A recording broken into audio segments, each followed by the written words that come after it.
नाज़रीन, इस्लामाबाद में खबर गर्म है कि पाकिस्तान के एक प्रोमिनेंट साफी को, तजियाकार को ऑफ-एयर कर दिया गया है। और ऑफ-एयर करने की वजह यह है कि किसी को पसंद नहीं आया कि वो बार बार फॉर्म 45 का जिक्र कर रहे थे। फॉर्म 45 2 से 3 दफा उन्होंने अपने शो के अंदर जिक्र किया, तो उन्हें ऑफ-एयर कर दिया गया। इस स्टोरी को आपके सामने रख देते हैं। साथ साथ मरियम नवाज शरीफ साहबा शदीद परेशान है, और परेशानी की वजह यह है कि जब उन्हें लॉन्च किया जाएगा पंजाब के अंदर, तो कौन से कपड़े पहनेंगी। बीइंग सीएम ऑफ पंजाब, कौन से कपड़े, कौन से डिजाइनर के कपड़े वो पहनेंगी। साथ साथ खबरें भी आ रही हैं कि पाकिस्तान के बड़े महंगे महंगे डिजाइनर्स ने उन्हें कपड़े देने से इनकार कर दिया है कि जब हम अगर हम अपने ब्रांड के कपड़े आपको देंगे, तो उसके बाद मसला यह है कि हमारे खिलाफ एक मुहिम सोशल मीडिया के ऊपर शुरू हो जाएगी कि बायकॉट दिस ब्रांड। तो लिहाजा उनके लिए बड़ी मुश्किलात हो गई हैं। बिलावल भुट्टो जरदारी साहब के बारे में कहा जा रहा है कि उन्हें गुज़श्ता रात बुलाकर समझाया गया। अब यह खबर बाकायदा से आमिर मीर साहब ने जियो टेलीविजन के एक लाइव प्रोग्राम में आकर यह कहा कि बिलावल भुट्टो जरदारी को काफी सख्ती से समझाया जा रहा है, गुस्सा किया जा रहा है, और बिलावल साहब खासे परेशान है। ये भी मामला आपके सामने रख देते हैं। लेकिन सबसे पहले जो एक खबर है, और ये खबर है हनीफ अब्बासी साहब के हवाले से। कोहिसार मार्केट इस्लामाबाद की एक एलीट मार्केट है। अब बड़ी तगड़ी मार्केट है, वहां पर बड़े महंगे महंगे लोग, यानी अमीर तरीन लोग पाकिस्तान के जाते हैं, हम लोग नहीं जा सकते। बड़े महंगे खाने मिलते हैं, कॉफी बड़ी महंगी मिलती है, चाय बड़ी महंगी, और एक पूरा माहौल सुकून, एक कंफर्टेबल माहौल म्यूजिक लगाकर बनाया जाता है। वहां पर ये हनीफ अब्बासी साहब और ख्वाजा साद रफीक साहब गए। हनीफ अब्बासी साहब तो ये कह रहे हैं कि जनाब मैं सर नहीं झुका सकता था, और खवातीन ने मुझसे मोबाइल फोन छीनने की कोशिश की है, और मैं भी देसी मुर्गी खाता हूं। लिहाजा उन्होंने क्लैरिफिकेशन तो दी है। लेकिन जो खबरें जो हमने कंफर्म किया है, वहां पर जो सिक्योरिटी मौजूद थी या फिर पार्किंग में लोग मौजूद थे, उनका यह कहना है कि लोगों ने उन्हें देखकर बाकायदा से नारेबाजी की है, और ये वहां से भाग निकले हैं। इन्हें वहां से दौड़ लगानी पड़ी है, क्योंकि लोगों ने नारेबाजी शुरू कर दी कि मैंडेट थीव्स आए हुए हैं, हमारे वोटों के ऊपर, हमारे हक के ऊपर डाका मारकर डाकू यहां पर आकर खा रहे हैं, और ये चोर हैं और ये डाकू हैं। और उसके बाद बताया जा रहा है कि इन्होंने खवातीन के साथ बदतमीजी की, जबकि खवातीन इनके ऊपर झपटी हैं। और कुछ तो मैंने खुद भी पता किया, उनका यह कहना है कि उन्हें थप्पड़ों की आवाजें भी आई हैं। यानी ठीक ठाक हमला इनके ऊपर हुआ है, और ये पाकिस्तान के अंदर हो रहा है। सिद्दीक जान साहब इस हवाले से ट्वीट करते हैं कि पाकिस्तान की ब्यूरोक्रेसी के लोगों के लिए और ज्यादा मुश्किलात हो गई हैं। मस्जिद के अंदर जाकर वो नमाज नहीं पढ़ सकते, क्योंकि जो मस्जिद का इमाम है या नमाजी है, वो उनसे सवाल पूछते हैं, बल्कि साइड पर जाकर खड़े हो जाते हैं। फिर बहुत सारे ब्यूरोक्रेट्स ऐसे हैं कि वो कहते हैं कि हमने बच्चों को स्कूल से हटा दिया है। हमारे बच्चे स्कूल के में पढ़ने के लिए जाते हैं, तो उनके जो साथ क्लास फेलोज या स्कूल के अंदर जो संगे या दोस्त यार हैं, उनके संगी हैं, उनसे सवाल पूछते हैं कि नहीं यार, आपके वालिद ने चोरी की है, आपके वालिद ने डाका मारा है। तो इस तरह की बेशुमार चीजें जो पाकिस्तान के अंदर रिपोर्ट हो रही हैं, जो कि सड़क की जो सोच है पाकिस्तान की, उसको जाहिर कर रही है। बलूचिस्तान सारा बंद है, मुल्क भर में प्रोटेस्ट हो रहे हैं, एहतजाज हो रहे हैं, लेकिन दूसरी तरफ रात की तारीकी में एक हुकूमत बना दी गई है। अब इनके जो चेहरे थे, चेहरे देखने वाले थे, और चेहरों ने बहुत सारी चीजें आया कर दी गई हैं। यहां तक भी रिपोर्ट हुआ पाकिस्तान में कि जरदारी साहब ने, जब बिलावल साहब ने कहा कि शहबाज शरीफ साहब को वज़ीर आज़म बनाएंगे, जरदारी साहब ने जो क्लैपिंग की तालियां बजाई हैं, उनका भी उन्हें कहा गया था कि आपने तालियां बजानी है, आपने तालियां बजाकर यह कहना है, बजानी है जब शहबाज शरीफ का नाम आएगा। यानी एक एक चीज उन्हें गाइड की गई थी, डिक्टेट की गई थी, समझाया गया था, और समझाकर उन्हें जबरदस्ती वहां पर बिठाकर रात की तारीकी में एक और पीडीएम 2 बनाने की कोशिश की गई है, एक और हुकूमत, जाली हुकूमत मुसल्लत करने की कोशिश की गई है, और वही पुराने मिस्त्री सारे वहां पर लाकर बिठा दिए गए हैं। बड़ा इंटरेस्टिंग एक वीडियो है कि जहां पर जरदारी साहब एक तरफ कह रहे हैं कि ये मेरा प्रिंस चार्मिंग है, बिलावल भुट्टो जरदारी, और दूसरी तरफ शहबाज शरीफ को कह रहे हैं कि जनाब ये मेरा भाई है। ये बड़ा इंटरेस्टिंग क्लिप है, ये देख लें। बिस्मिल्लाहिर्रहमानिर्रहीम। मेरे साथी हजरात, मेरा prince charming and my brother Shahbaz Sharif साहब एंड माय फ्रेंड्स।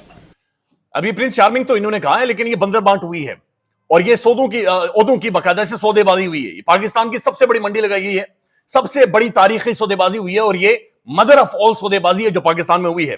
अब सारा आलम साहब ये कहते हैं कि यहां तक डिस्कशन हुई है कि डिप्टी कमिश्नर तुम्हारा है, तो फिर डीपीओ हमारा होगा, जिला या पुलिस अफसर अगर तुम्हारा है तो डिप्टी कमिश्नर भी हमारा होगा। मुस्लिम लीग नवाज और पीपल्स पार्टी में यहां तक पावर शेयरिंग, यानी कि एजे के मॉडल अप्लाई किया गया है कि अगर डीसी तुम्हारा है तो कमिश्नर हमारा होगा, अगर फलाना तुम्हारा है तो फलाना हमारा होगा। यानी एक एक एसएचओ, एक एक बंदे के ऊपर, एक एक पटवारी के ऊपर, एक एक तहसीलदार के ऊपर इन्होंने सौदेबाजी की है। ये हमें दो वो तुम्हें लो, यानी बंदर बांट हुई है। पाकिस्तानी अवाम की, 25 करोड़ अवाम के इस मुल्क की बंदर बांट। ये जो गुज़श्ता रात हमने एक प्रेस कॉन्फ्रेंस देखी है जिसमें वज़ीर आज़म की अनाउंसमेंट करवाई गई है, ये बुनियादी तौर पर एक सौदेबाजी है, और ये मदर ऑफ ऑल सौदेबाजी है। अब सारा आलम साहब क्या कह रहे हैं वो भी देख लें। सिर्फ ये प्रेसिडेंट और सेनेट चेयरमैन और स्पीकर नहीं मांग रहे, वो कह रहे हैं कि एजे के मॉडल पे आए हमारे साथ। एजे के मॉडल क्या है? एजे के मॉडल ये है कि अगर डिवीज़न में कमिश्नर आपका तो आईजी हमारा, अगर ज़िले में डीआईजी आपका तो डिप्टी कमिश्नर हमारा। यहाँ तक जो है वो पावर शेयरिंग की बात हो रही है। अब ये इतना खौफनाक अमल है कि खुद मुशाहिद हुसैन सैयद साहब, सेनेटर इन उन्डी की जानिब से इन्होंने एक तो गुज़श्ता रात प्रोग्राम में महर बुहारी साहब के प्रोग्राम में ये कहा कि शहबाज साहब के चेहरे के ऊपर स्माइल नहीं है, और ये बहुत सारी चीजें वादे कर देती है।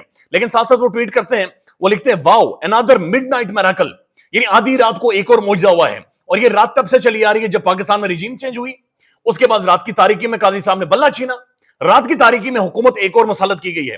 वो लिखते हैं मिडनाइट मिरेकल और hastily choreographed arranged marriage are more aptly in American parlance a shotgun wedding, while the usual suspects are neatly accommodating in their desired slots. What about the elephant in the room?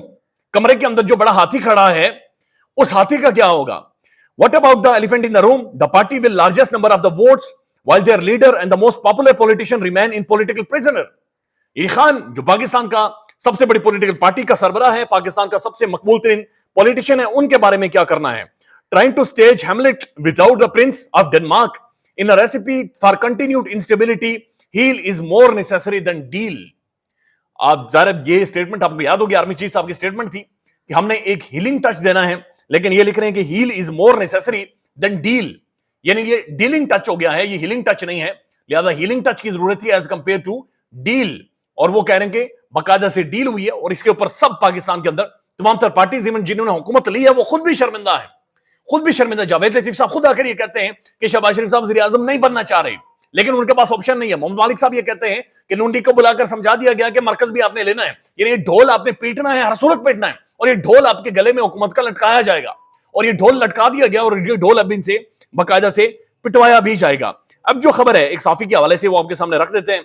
Shahzad Akbar साहब ने इस हवाले से tweet किया है, और वो लिखते हैं ब्रेकिंग न्यूज, बताया जा रहा है कि जनाब जो ARY न्यूज का प्रोमिनेंट प्रोग्राम है, prime time programme the reporters, उसमें चौधरी गुलाम हुसैन साहब जो तजिया करते हैं, इतला थे कि कल प्रोग्राम रिकॉर्डिंग के दौरान चौधरी साहब ने बार बार फॉर्म 45 का जिक्र किया, जबकि पाकिस्तान के तमाम तर टेलीविजन चैनल्स को यह कहा गया है कि फॉर्म 45 का आपने जिक्र नहीं करना, बल्कि इंतखाबात को साफ शफाफ करार देना है।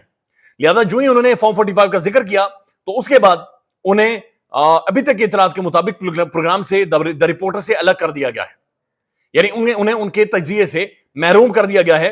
प्रोग्राम से इन बातों को एडिट कर दिया गया और चैनल ने हुक्म की तामील कर दी, और अब बताया जा रहा है कि एक नई तजियाकार आएंगे और वो तजिया करेंगे, यानी चौधरी गुलाम हुसैन एक सीनियर तरीन तजियाकार सिर्फ इसलिए साइड पर कर दिए गए कि वो बार बार फॉर्म 45 का जिक्र कर रहे हैं, और फॉर्म 45 किसी को भी पसंद नहीं आ रही।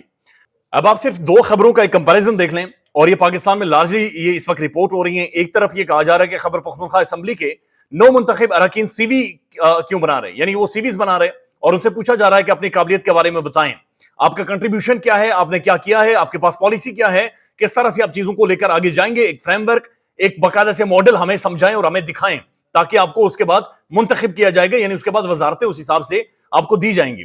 लेकिन दूसरी तरफ पंजाब जो पाकिस्तान का सबसे बड़ा सूबा है, पंजाब के अंदर मरियम नवाज शरीफ साहब को लॉन्च कर रहे हैं, और उनके लॉन्चिंग के लिए मरियम नवाज हल्फ बर्दारी की तकरीब में किस डिजाइनर का कैसा ड्रेस पहनेंगी, ये सबसे बड़ी खबर है। और पार्टी के अंदर दिलचस्प बहस जारी, यानी ये दिलचस्प बहस पार्टी के अंदर जारी है कि मरियम साहबा ने कौन सा लिबास और कौन से कपड़े पहनने। सिद्दीक जान साहब ने इस हवाले से ट्वीट किया है और कहा है कि बताया जा रहा है कि पाकिस्तान के महंगे तरीन ड्रेस डिजाइनर्स ने मना कर दिया कि वो अपने डिजाइन का ड्रेस नहीं देंगे, और वो किसी भी तौर पर उनके लिए ड्रेस डिजाइन नहीं करेंगे।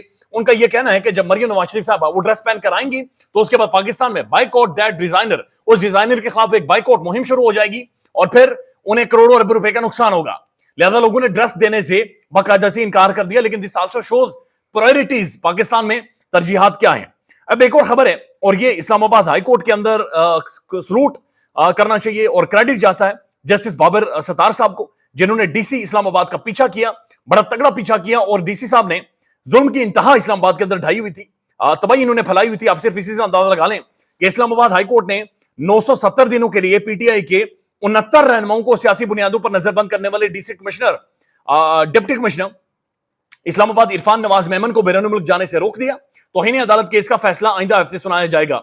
यानी डिप्टी कमिश्नर इस्लामाबाद के आप यकीन माने जगीरा बने हुए थे, और उन्होंने तबाही यहां पर मचाई हुई थी। 970 दिनों तक तहरीक इंसाफ की मुख्तलिफ शख्सियात को इन्होंने जेलों के अंदर बंद रखा है, और अब जब यह अदालत में इन्हें घसीट कर लाया गया है, मुल्क से बाहर फरार होना चाहते थे, भागना चाहते थे, इन्हें रोका गया, तो इनका यह कहना है वाज़ी तौर पर कि उन्हें खुफिया इदारों की जानिब से बाकायदा से हिदायत जारी की जाती थी, और इंटेलिजेंस एजेंसी की रिपोर्ट की वजह से वो तहरीक इंसाफ के लोगों को बंद करते थे, कैद करते थे, अंदर डाल देते थे। लिहाजा उनका कोई कसूर नहीं है। उनकी गुफ्तगू सुन लें। वो बेस्ड ऑन रिपोर्ट्स होती हैं, इंटेलिजेंस एजेंसीज हैं इस मुल्क में, जो मेरे कान और आंखें तो वही हैं। तो आप आज मुझे कहें कि जी यहाँ कुछ होने वाला है और मैं फिर आपकी बात ना मानूं, खुदा ना खासा यहाँ हो जाए कुछ, तो जिम्मेदार तो मैं हूँगा। डीसी इस्लामाबाद साहब खुलकर ये कह रहे हैं कि जनाब ये तो खुफिया इदारे उन्हें बताते थे और उसके बाद वो गिरफ्तारियां करते थे, और 970 दिन, ये मजाक नहीं है। और तकरीबन 70 लीडर इन्होंने अंदर डाले हैं। इस्लामाबाद में खौफ इन्होंने फैलाया हुआ था और खौफ की अलामत समझे जाते थे। अब कह रहे हैं कि उम्रे के लिए जाना था, लेकिन सिद्दीक जान साहब को उम्रे पर जाने से रोक दिया गया। उसके बाद इमरान रियाज खान साहब को उम्रे पर जाने से रोक दिया गया, लेकिन डीसी साहब को बड़ी जल्दी थी। अब एक आखिर में आपको वीडियो दिखाते हैं, और इस वीडियो में आप देखिए पाकिस्तान के लिबरल्स हैं, पाकिस्तान की जो लिबरल होने का दावा करते हैं, या पाकिस्तान की इंटेलेक्चुअल शख्सियतें किस तरह से खवातीन का मजाक उड़ा रही हैं, तमस्खुर उड़ा रही हैं। इनके चेहरे की नहुसत को महसूस करें, जिस तरह से ये नहुसत फैला रहे हैं। वीडियो देखें, ख्याल रखिएगा अपना। अल्लाह हाफिज। लेकिन ये भी एक मैं कहूँगा ज्यादती हुई है कि उनका निशान उनसे ले लिया था और सारा हलीमा बाजी का जहेज उनको निशानात में दे दिया। चमचा, प्लेट, बैगन, बूंदे, लेकिन नकदा कोका। लेकिन यार हैरानी की बात है, उसके वोटर निकला और वो पता लग गया मूली कहाँ है, बैंगन कहाँ है, बूंदे कहाँ है। That's remarkable. असल में हुआ ये कि वो सारी चीजें जमा करके जो हलीमा बाजी की सिलाई मशीन थी ना, उससे जोड़ा उन्होंने। अच्छा, पाकिस्तान में इस वक्त सबसे बड़ा मसला बोलने का है। पाकिस्तान में बोलने नहीं दिया जाता, जुबानें खींच ली जाती हैं, डर है, खौफ है, टेरर है। पाकिस्तान का मीडिया मुकम्मल तौर पर कंट्रोल्ड है, वेल मैनेज्ड है, एक मैसिव सेंसरशिप है। इसी तरह का दबाव पाकिस्तान में सियासत.pk भी फेस कर रहा है, जिसे पाकिस्तान भर में गुज़श्ता कई महीनों से मावरा आइन, मावरा कवानीन मुकम्मल तौर पर बंद कर दिया गया है, मुकम्मल तौर पर बैन कर दिया गया है। सियासत.pk की नशरियात को लिमिटेड करके पाकिस्तान में छोड़ दिया गया है। तमाम तर कानूनी मुआवजे के ऊपर आवाज उठाई गई, दस्तक दी गई, लेकिन हर तरफ से खामोशी है, सन्नाटा है, कहीं पर कोई सुनवाई नहीं है, कोई सुनने को तैयार नहीं है। लेकिन इसका हल क्या है? क्या खामोश हो जाए? क्या सवाल ना करें? क्या मालूमात आप तक ना पहुंचाएं? क्या इंफॉर्मेशन आप तक ना पहुंचाएं? मालूमात भी पहुंचेगी, इंफॉर्मेशन भी पहुंचेगी, सवालात भी उठेंगे, लेकिन अब आपने रोल प्ले करना है, आपने अपना किरदार अदा करना है। और छोटा सा एक प्रोसीजर है, प्रोसेस है, उसके बाद आप अपना किरदार अदा करें और हमारी मदद करें। पहले आपने यह करना है कि हमारे YouTube चैनल को सब्सक्राइब करना है, उसके बाद ज्वाइन के बटन के ऊपर जाना है, क्लिक करके हमारा मेंबर बनना है। या फिर दूसरा ऑप्शन यह है कि आपने वीडियो की डिस्क्रिप्शन में जाना है, वहां पर पैट्रियन का लिंक मौजूद होगा, उस लिंक के ऊपर क्लिक करें और हमें सपोर्ट करें, हमारा हिस्सा बने, हमारी ताकत बने। ख्याल रखिएगा। अल्लाह हाफिज।